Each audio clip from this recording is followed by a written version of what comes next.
Hey, what is up, Myrtles? It is Jessica Gem here. Welcome to Season 1, Part 2 of What If Midoriya Had the One Ring.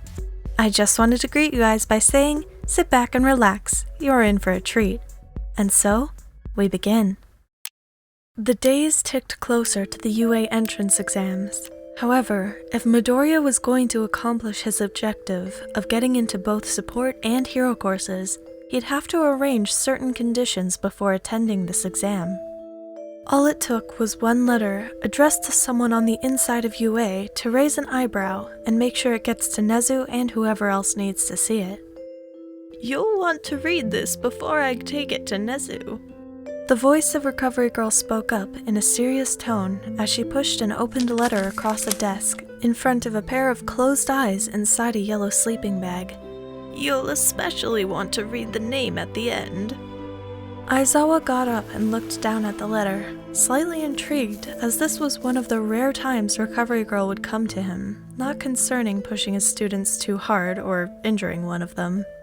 He scanned the letter quickly at first, but then reread it again in far more meticulous detail as soon as he saw the passage detailing that whoever wrote this had more than one quirk ability, and the desire to join the hero and support courses equally. But finally, it was the name that caused the usually sleepy hero to awaken, Izuku Midoriya. The main subject of the letter, however, was ultimately a request to meet and discuss this matter with Aizawa, Nezu, Powerloader, and Recovery Girl. "Normally I'd ask you to send it to Nezu and ask him if I can ditch this meeting, seeing as I know he can never resist something like this. But honestly, I want to be there. I have a feeling this might be interesting." Aizawa began to make his infamous, terrible smile that caused a slight shiver to go down Recovery Girl's spine. The ring-wearing, jungle-haired teen stood nervously at the gates of UA. The letter that Izuku had sent received a reply immediately within the same day. The device played a holographic recording of Nezu, the principal of UA. The recording called for Midoriya to come to UA for the meeting later the next day. Well, this was it. Slowly the gates opened, revealing a small, bare mouse individual with a scar across his eye. "Izuku Midoriya, I presume? Aizawa and Recovery Girl have both told me much of your past, and I must say I was quite moved. Some may say a ring that allows you to understand any form of language is useless, but I beg to differ. And now you tell us your ring contains other abilities? I must admit I am extremely interested to see, especially since you wrote you wanted to speak of some things concerning the hero course and support course." Nezu cheerfully smiled at Midoriya as he offered his tiny paw out for a pleasant handshake to the young boy. Midoriya happily shook the intellectual principal's paw, and the two walked toward the principal's office, making small amounts of small talk about the training both he and Shinso had been doing, including the studying the pair of boys had been doing, and how thanks to Midoriya's ability to translate everything presented to him, books written in other dialects were available to the two students in training. The principal was impressed, but had figured that this was inevitable if the boys remembered there was a written portion. However, Izuku caught Nezu off guard when he mentioned that it seemed the translation ability of the ring granted the teenagers the ability to decipher mathematical equations and hidden ciphers. Soon the duo found that they had been talking all the way to Nezu's office, and yet it felt like it had been but moments. Time really flies when one is enjoying oneself. Nezu slid open his office door, and inside were the three heroes Midoriya had requested to meet: Recovery Girl, Eraserhead, and Powerloader. As they came through the door, Aizawa immediately smirked a little at Midoriya, as if trying to predict the young boy's intentions. Recovery Girl sat on a chair going over the notes on her previous data on Izuku's ring's quirk, whilst also holding the letter from Midoriya that detailed he had new abilities. As for Powerloader, he sat on a swivel chair and just spun around anxiously every now and again. "Nice to see you again, Midoriya. I'd be lying if I said my interest wasn't piqued a little when you sent us that letter yesterday," Aizawa said, still holding his grin as he moved aside for Nezu to get behind his desk. "Yeah, nice to see you too, kiddo. Even if your ring there destroyed like half my equipment before we gave up and called it indestructible. Normally I'd say let All Might or Endeavor punch it, but if it really does reflect physical damage, it's best not to break their hands. Powerloader snickered at his last comment, all the while still trying to bury the horrible memories of his best of the best masterpiece support gear being destroyed if they tried to damage the One Ring. My Izuku, you have grown up well, and if it's true your quirk has new abilities, perhaps I overlooked the possibility that your quirk is in fact sentient to a minor extent and grows with you. Recovery Girl looked up at the teenager with a cheery smile as she put aside the papers she'd been going over. Now I'm sure we're all dying to know why you asked for this meeting, and us in particular to attend. The floor is yours, young man. Midoriya took in a deep breath, then released it before he spoke. Well, as I'm sure you read in my letter, I wish to talk about something that has come to my mind, and that I wish to attend both hero courses and support courses, which I presume wouldn't normally work out unless I split them 50-50? Midoriya looked around as he spoke, receiving nods to both questions. Well, that lets me move on to that special thing I wanted to talk about. You see, the way I see it, you only need the hero course as it stands if you intend to be one of the heroes that you see out there, or on the news constantly. But maybe there should be a different class held at a different period of the educational day to train underground heroes? Aizawa finished for him, still sporting a smirk. Honestly, Midoriya, while it is an interesting idea, and one I wish I could do, we'd have to get somebody else as the homeroom teacher of 1A, because I won't allow an underground hero course to have anyone but me as its homeroom teacher. But that won't work, because it'll spread us too thin. Nezu and Midoriya looked at each other and gave a nod as if they'd already silently figured out the answer to this problem, causing Aizawa to raise an eyebrow at the two. Actually, Aizawa, myself and the young Midoriya here spoke at length about quirks and the entrance examination as we made our way from the front gate to here, and I think both he and I are thinking the same thing. As if taking this as a cue to give his proposition, Midoriya spoke to the gathered heroes. After you have the normal amount of examinees who passed, I would advise you to go over their quirk, their fighting style, and maybe even add a question to the written exam asking what their reason is for being a hero. Then, with all that collected data, you can decide who goes into Class A, Class B, and Class S.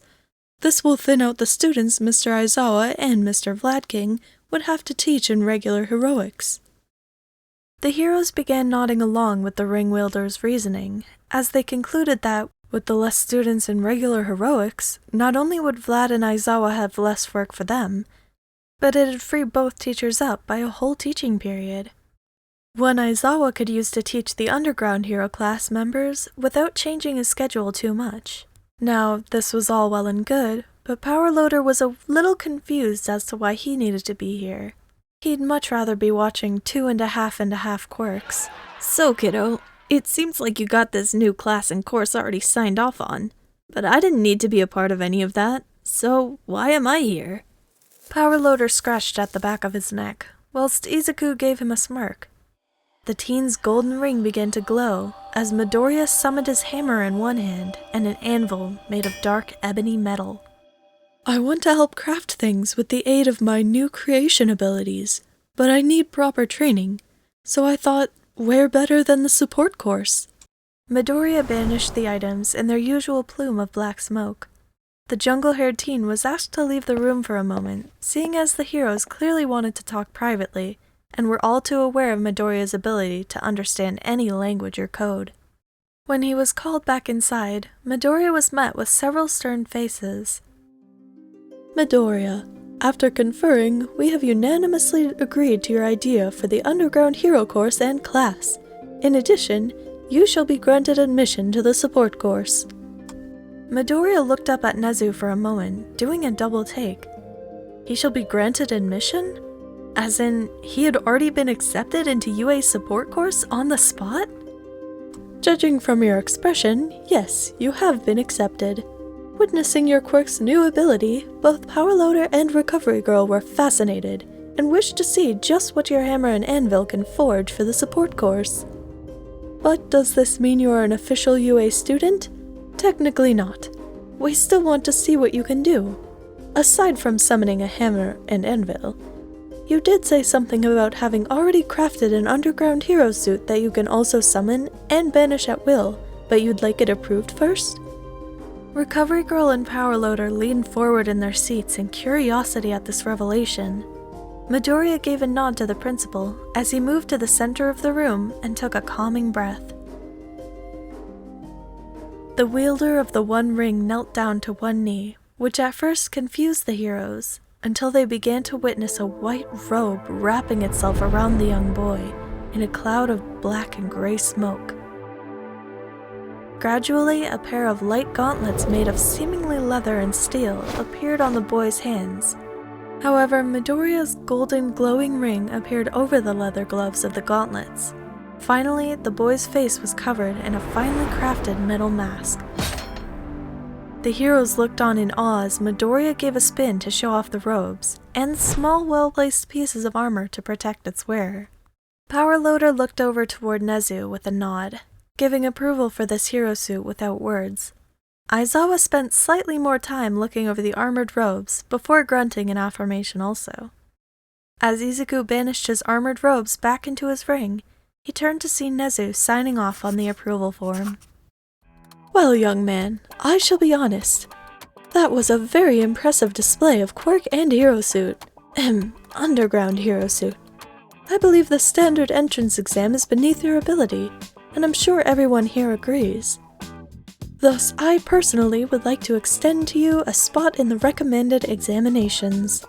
Not many actually get recommendations from me, Midoriya, so I suggest you think about your answer carefully. Everyone has a specifically designed exam for them, made by whoever recommended them, and I am the principal, bear in mind, so I will test you to your limits. Nezu looked over at Midoriya, pushing a piece of paper and pen towards the teen. There was almost a dark aura that emitted from the small mouse bear as he gave his warning about the recommendation examinations. With this warning and information about the recommendations, Midoriya paused, holding the pen in one hand and letting it hover over the recommendation paper from Principal Nezu.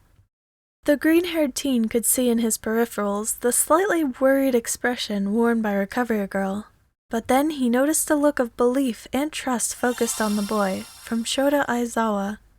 Midoriya soon steeled his gaze on the paper and signed his name, accepting the recommendation from the principal of UA. Well then, Izuku Midoriya, I hope to see you on the date of the UA entrance exams for your recommendation exam. Train up, we have high hopes for you.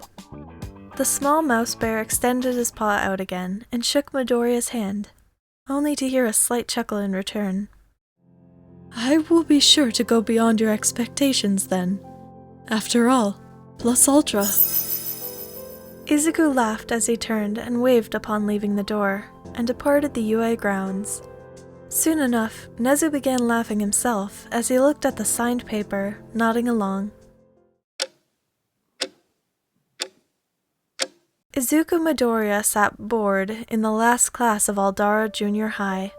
He just ran his finger gently over his golden ring, smiling slightly, until his joy was shattered by the teacher calling his name. Midoriya, are you even paying attention? No, doesn't look like it.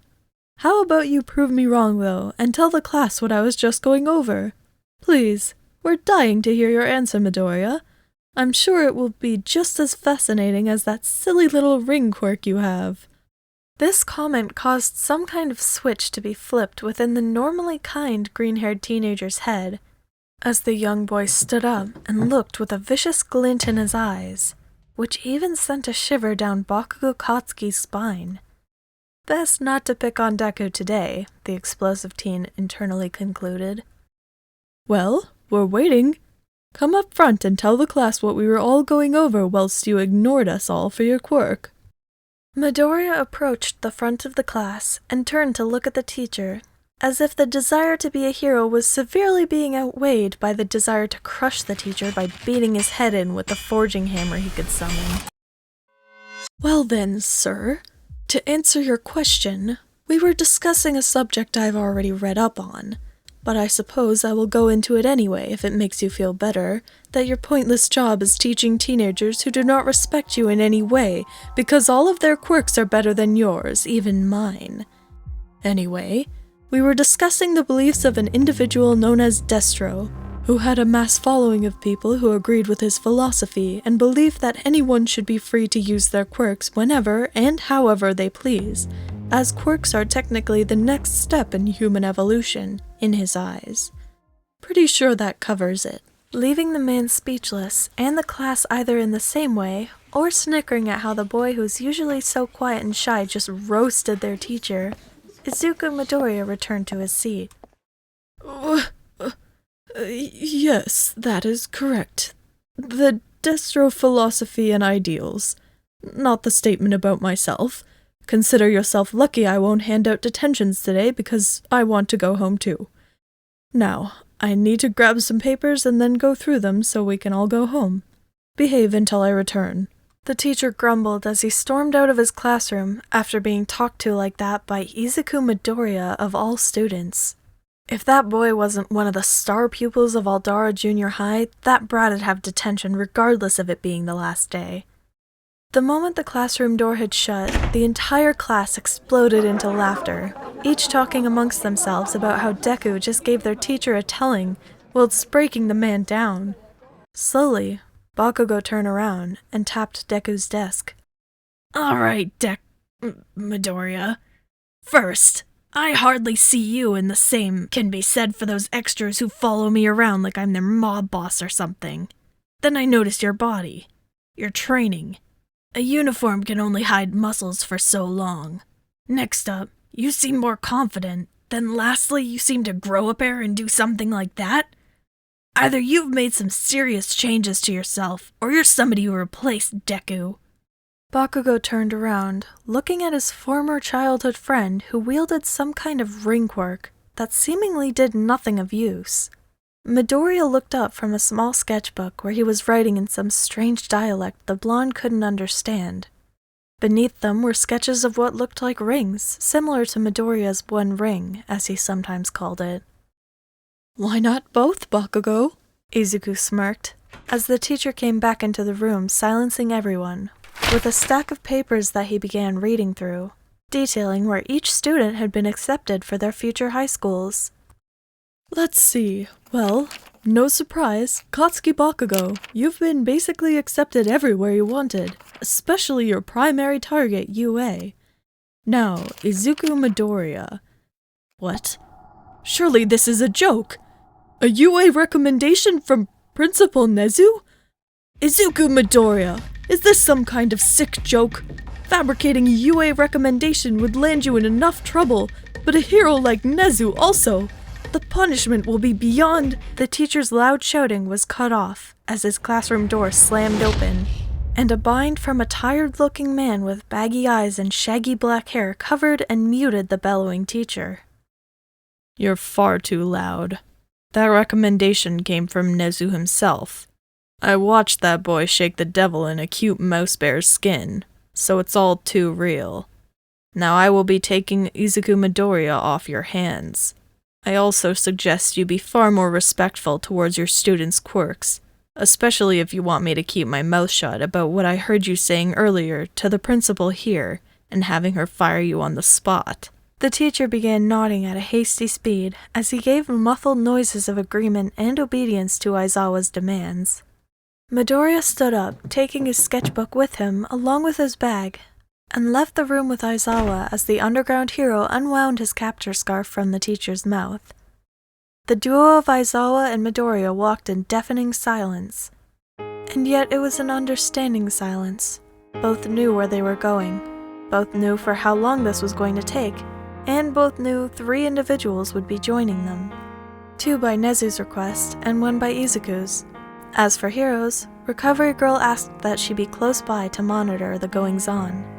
Arriving at a UA gymnasium, Izuku encountered Shinso, who Midoriya had asked if he could attend to hopefully also gain a recommendation for the exam, but from Eraserhead instead of Nezu, seeing as there was a rule that heroes who would be working in UA could only hand out one recommendation form.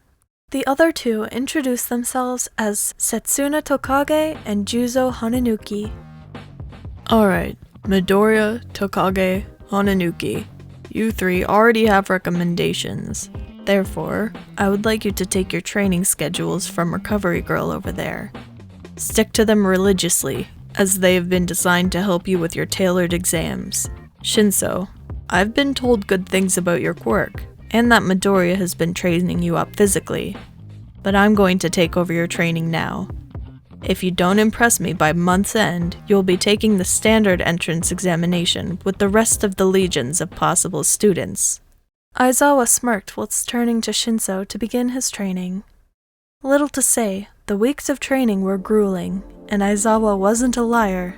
This training truly pushed each hopeful student.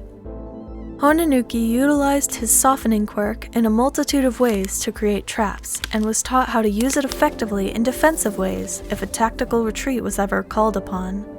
As for Tokage, she split her body into several pieces, which allowed her to make multiple sneak attacks at key areas simultaneously, scout out areas whilst remaining undetected, and granting her the ability of just sending an eye to follow and observe a target from stealth. Shinso and Midoriya's training mainly consisted of learning vital forms of unarmed combat and stealth combat. However, the boys soon split off where Shinso had to catch Aizawa off guard and use his quirk on his teacher to earn the recommendation. As for Midoriya, he was also pushed to craft items for the gathered 4 students to train on. Midoriya was given a small spark of genius in the coming days, and requested permission to train with his hammer and anvil in a solitary area so he could focus on what lurked in his mind. Aizawa permitted this with a nod, and soon enough, the hero Cementos was called into the room to provide Midoriya with an area of privacy, but also silently oversee the young boy's work, as he too was intrigued by this creation quirk of his that relied on a hammer and anvil. Cementos watched on in fascination as the boy he had heard so much about took his ring off and began to hammer away at it carefully, as if he were some kind of masterful craftsman working to perfect an already wonderful piece of jewelry. Midoriya soon gave his ring a nod, placing it back on his finger. Then the boy began looking around, pointing at Shinso through the walls of cement that obstructed Midoriya from the others. Next he pointed directly to Hananuki. Then, perfectly, his finger pointed towards Tokage as she reformed and started drinking some water, taking a quick break. Finally, Midoriya's sight snapped towards the silent vigil that was Cementos, and the boy smiled, giving a friendly wave. Impressive, Midoriya. So it would seem you can add abilities to your ring? After all, you were perfectly pointing towards the other trainees. Cementos inquired as he made his way towards the young jeweler. Something like that. I sort of listen to my ring, like it's a part of me, and it guides me to discovering new abilities I can do. However, I have to forge it, and doing so is really, really exhausting for my stamina. I'd likely be on my butt after crafting that ability, but Aizawa's training has been so helpful in boosting my stamina. Midoriya smiled as he slightly wobbled towards a chair and sat down, catching his breath. I may have pushed a bit more and forged a new item, but I'm saving it as a surprise for the exam principal Nezu has set up for me. Cementos gave Midoriya a pat on the shoulder. I can't wait to see this surprise, Midoriya. Much like the other staff members who have been talking about you and Aizawa's little apprentice Shinso. You're both becoming the talk of UA staff, each one eager to see what you can do. Meanwhile, Shinso had fallen to the floor, blood splattering to the ground as he held his stomach, being looked over by Aizawa, who had just kicked him. Damn it, why? I'm sorry. Are you alright? Aizawa went silent and stood stock still as Shinso started to chuckle. As the purple-haired teen stood up, still clutching his gut, he revealed that he had bitten his tongue to produce the blood, and merely waited for the right moment to spit it out. Got ya. Thank you for watching. Drop a comment about your favorite series or suggestions, and huge thanks to our team for another amazing video. If you're interested in joining our team and you're 16 years of age or older, feel free to check out the Team Discord link in the description. That's all for now, so farewell, and have a divine day.